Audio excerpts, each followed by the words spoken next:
प्रशासन आणि सत्ताधारी यांची मिलीभगत आज महासभेत प्रथमच दिसते आणि दोघंही आपल्या कर्मचाऱ्यांना वाचवण्यासाठी कसे शर्तीचे प्रयत्न करत आहेत आणि चुकांवर पांघरून घालण्याचे प्रयत्न करतात हे आज महासभेत संपूर्ण नवी मुंबईकरांना दिसलं असेल.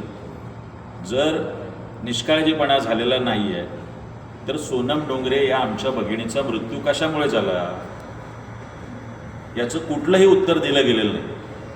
म्हणजे करण डोंगरे स्वतः सांगत आहेत की 3 तास सोनम डोंगरे यांना इन्फेक्शन झाल्यानंतर 3 तास त्यांच्यावर कुठलेही उपचार झाले नाही. आज महासभेत धडधडीत खोटं बोलण्यात आलं की आम्ही तात्काळ त्यांच्यावरती उपचार सुरू केले.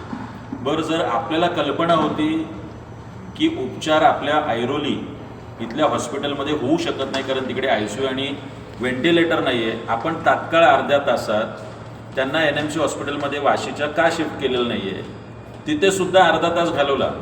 ज्या रिचा मिश्रा हे आमची भगिनी वाचलेली आहे तिच्या पतीने हा निर्णय घेतला सोनम डोंगरे यांची परिस्थिती बघून की आम्ही फोर्टिजला शिफ्ट केलं पाहिजे. NMCने शिफ्ट केलेलं नाही.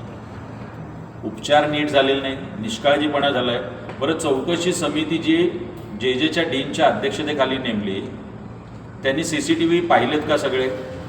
आता ज्या पद्धतीने करण डोंगरे म्हटले की अर्ध्या तासाच्या अंतरात 5 ते 6 औषधं दिली, ज्यात 2 ते 3 इंजेक्शन्स आहेत, बाकी औषधं आहेत. बरं, याच्यामध्ये रिचा मिश्रा ज्या आता जिवंत आहेत, रिचा मिश्रा यांचे पती सोनम डोंगरे यांचे करण डोंगरे हे पती, चौकशी समितीने यांना बोलून यांचीसुद्धा चौकशी केली का?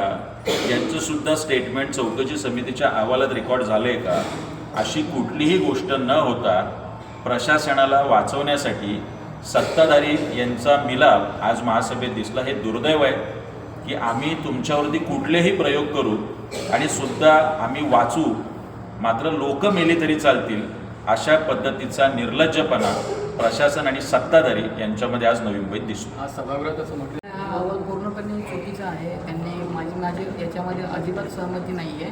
याच्यामध्ये काही ना काहीतरी हे आहे, त्यामुळेच तो हा अहवाल त्यांनी चुकीचा माझं असं म्हणणं आहे. मला अजिबात असहमत आहे मला हा अहवाल.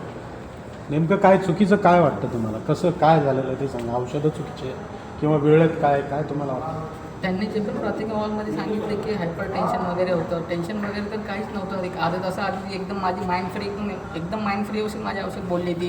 तिने मला चाय आणि बिस्किट पण मागणी केली, मी तिला ते आणून दिलेलं सगळ्या ह्या गोष्टी. तर हायपर टेन्शन तर तिला नव्हतंच काही. यांनी काहीतरी आणि ठीक आहे काहीतरी समजा त्यांचं बोलता येते की हायपर टेन्शनमुळे वगैरे झालं. तर आता ज्यावेळेस पेशंट आपला घरी असतो आणि आपण दवाखान्यात त्यावेळेस घेऊन जातो त्यावेळेस मिनिमम 10 ते 15 मिनटं लागतात घेऊन जायला. पण माझी वाईफ ही हॉस्पिटलमध्येच होती. तर असं काही काही सिरियस नव्हतं. त्यांनी त्याच्यावर काहीतरी उपचार करायला पाहिजे होते, काहीतरी हे करायला पाहिजे होतं. तर मग काहीच नव्हतं. त्यांनी उपचारच केले नाही. त्यांच्याकडे ICU पण नव्हतं आणि काहीच नव्हतं. त्यांनी मला ऐरोलीवरनं का तिकडं मला शिफ्ट केलं तिकडं माझ्या वाईफला की ICU नव्हतं म्हणून तिथे. ICUसाठीच त्यांनी तिकडे हे केलं. जर तिथं त्या जागी ICU असती किंवा काही तिला योग्य ट्रीटमेंट भेटली असती तर ती वाचली असती.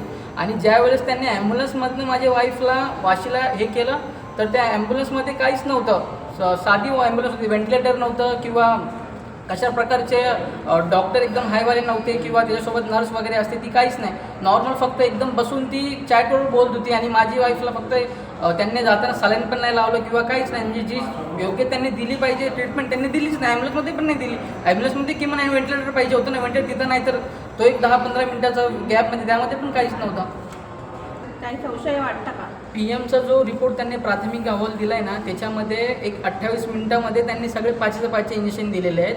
मी माझ्या जवळच्या गायनिकॅनला पण डॉक्टरांशी मी विचारलं तर त्यांनी पण त्यांचं पण म्हणणं हेच आहे 28 मिनिटामध्ये एवढे 5 इंजेक्शन देणे अशक्य आहे.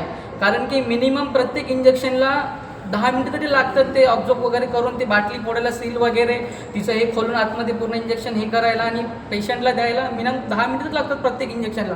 त्यांनी एवढे 5 इंजेक्शन फक्त 28 मिनिटाच्या अंतरामध्ये दिलेले आहेत. म्हणजे काहीतरी यांचं गरीब माणसाला कुठेतरी दाबण्याचाच प्रयत्न करतात हे लोक. गरीबाला न्याय मिळणे इथं अजिबात हे नाही आहे.